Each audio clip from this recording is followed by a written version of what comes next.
Alright, what's up, y'all, man? We're hopping straight into this video with no intro. We're here to talk about this Boston Celtics versus Milwaukee Bucks series. This has by far been the most exciting series in the whole playoffs this far. And I just want to talk about it, man. To start off with, the series is 3-2 going back to Milwaukee. Milwaukee's up 3-2. And I'm not going to lie, I'm really impressed, bro, with everybody on both teams. I'm really impressed. Starting off with Giannis.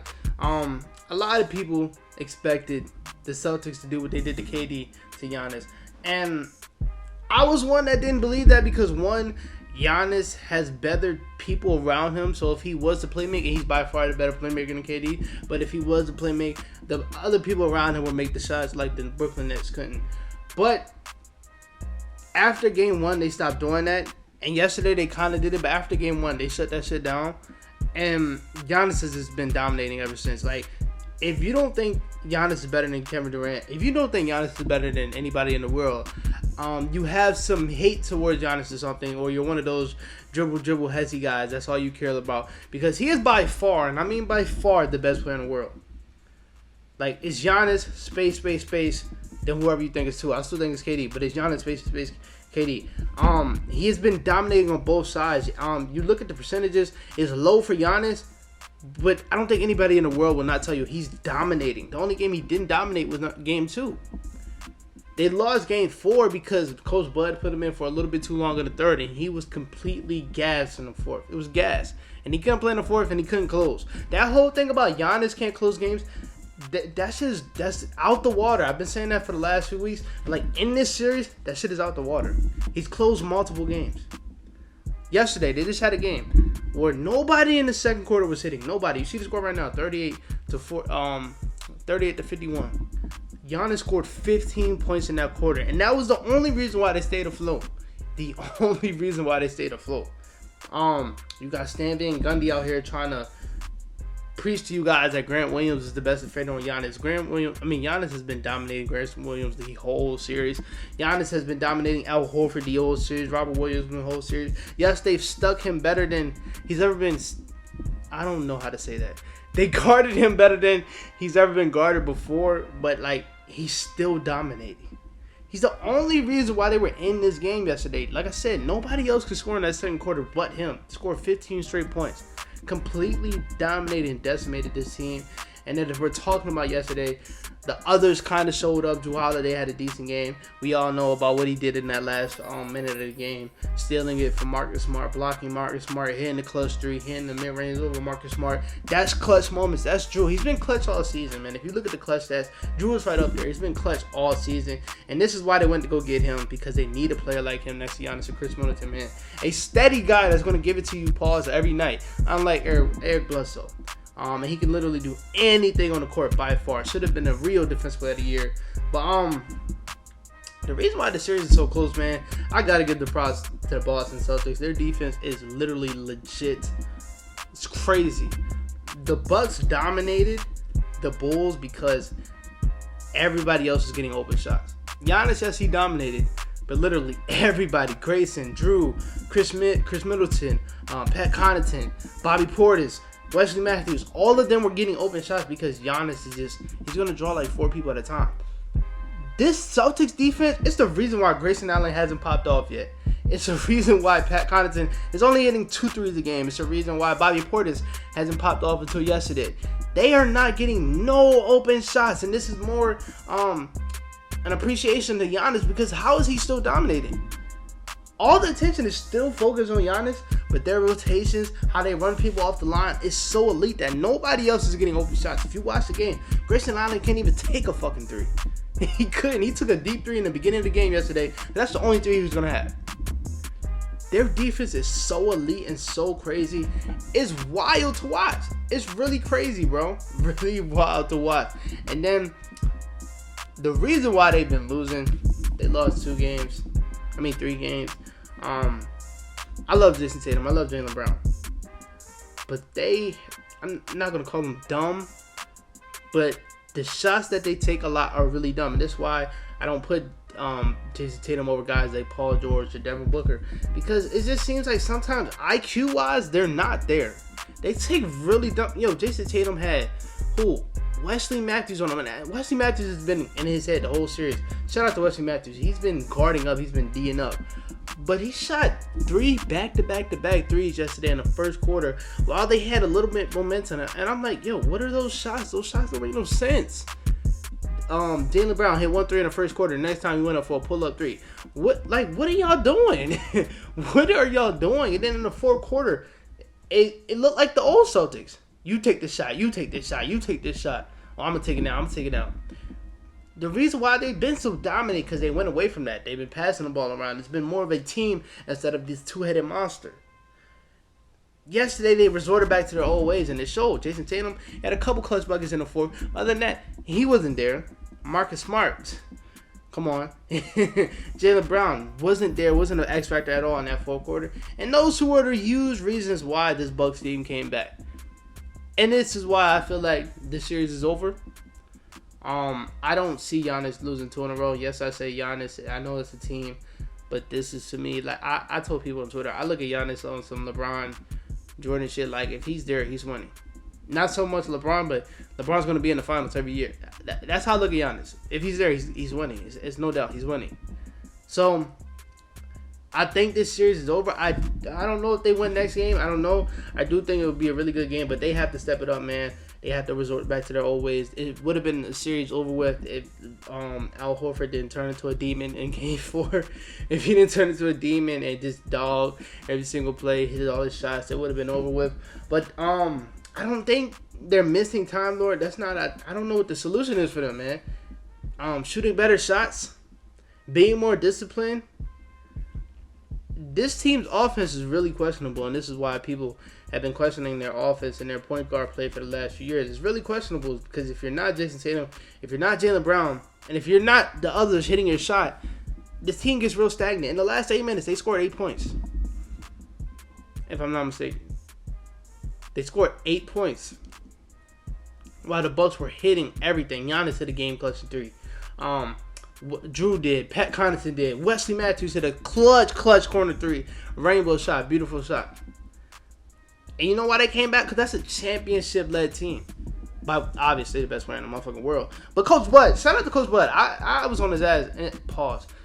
I was getting on him yesterday because the shit he was doing, like not playing Javon Carter after the first 2 games. He locks down Jaylen Brown. Not the second one. But the first game, he locks down Jaylen Brown. It was a plus 28. Had 6 points. You play George Hill. You have George Hill guarding Jason Tatum for 5 minutes. And this is another part of Jason Tatum. Why are you not dominating George Hill? And it's not just Jason Tatum. It's the whole team. It's Jason Tatum not demanding for the ball. And it's not the point guards of the team not finding Jason Tatum. Jason Tatum had George Hill on him for a whole 5 minutes. Why is he not touching the ball? I don't understand that at all. It makes no sense at all.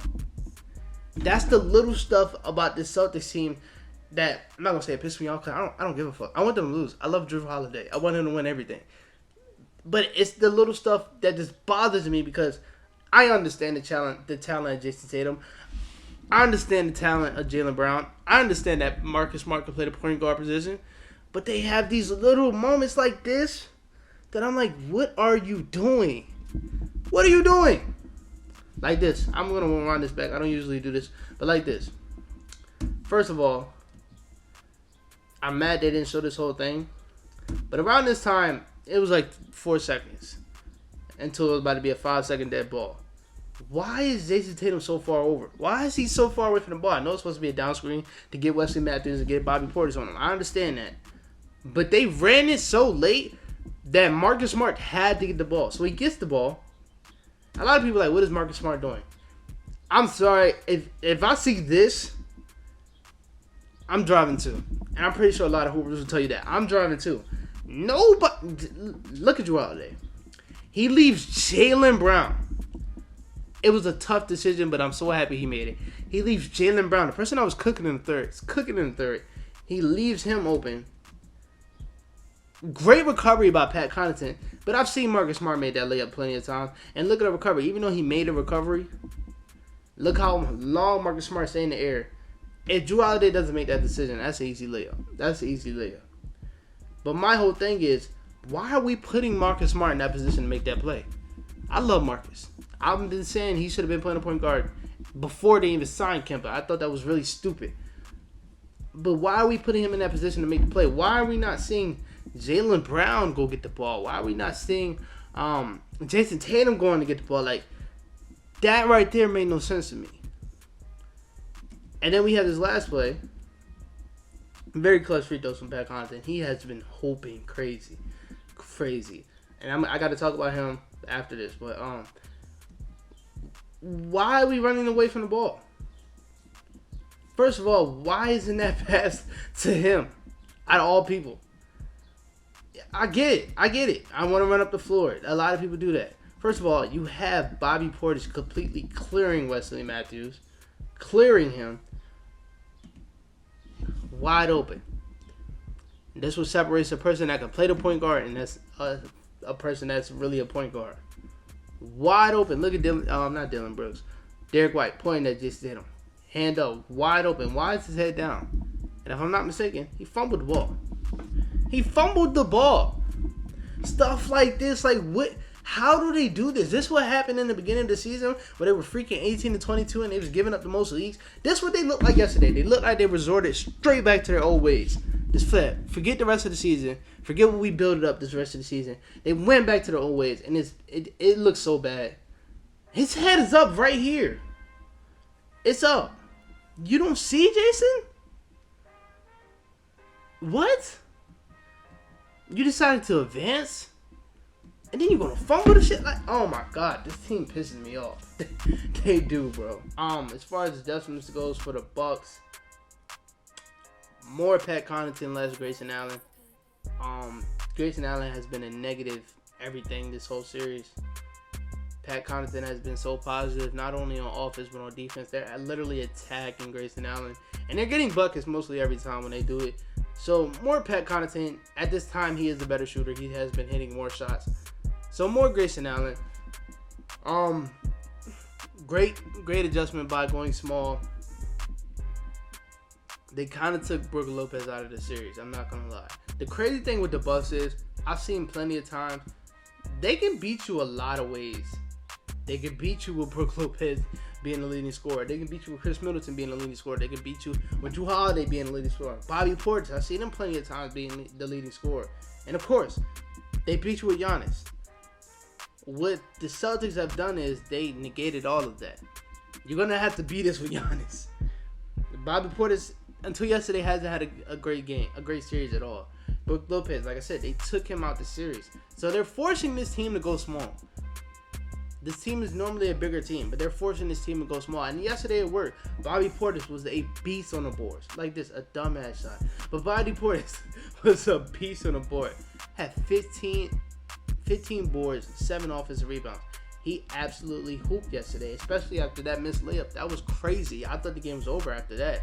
But he was a beast yesterday. Pat Connaughton, like I said, hit timely threes. He even had a layup on Jaylen Brown. Like, stuff like that. He has to be in the game more than Grayson Allen. I'm not telling him to start because he is like a spark plug for the team.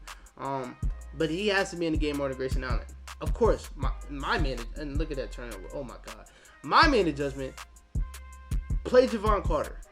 Stop with these freaking George Hill minutes. They're terrible. They're terrible minutes. He's a big reason why they came back in Game 4. They're terrible minutes. Stop with that. Now, about the guy that just sold, Chris Middleton, my whole thing is I wouldn't rush him back. Y'all are more about the bigger picture. If y'all win, I wouldn't rush him back for the next game. The seventh game, if that happens, I think about it. But I think they could beat this team without Chris Middleton. Giannis has proven that whole he doesn't show up in the clutch. That shit is dead. Jrue Holiday, I've been telling people, don't lose your faith in Jrue. He shows up when the big moments come up. Like, you seen it in the finals. Like, why do you lose your faith in him? He had a terrible first 4 games in the finals. Well, first 3 games. He played good in Game 4. Game 5, dropped 27, made the game-winning steal. Like, don't ever lose your faith in Jrue Holiday. That is a winner. That is a winning player right there. Adjustments for the Celtics. Get smarter. That's my adjustments for the Celtics. Get smarter. Ime has coached circles around Mike Budenholzer, but yesterday that was a learning experience for him. And that fourth, he has to find a way to get his team's head in the game and resort back to the ways that they built up this whole season. But going forward, I think the Bucks do win this. They have the best player in the world, and after this season, if the Bucks win the championship, we have to start bringing up Giannis. For me, he's going to be in the GOAT conversation. I'm not going to lie. For best player, there's a lot of motherfuckers in that top 10 that's not better than Giannis. But we got to at least put him in the top 10. We have to. Other than that, man, that's it for this video, man. I'll talk to y'all later. Peace out.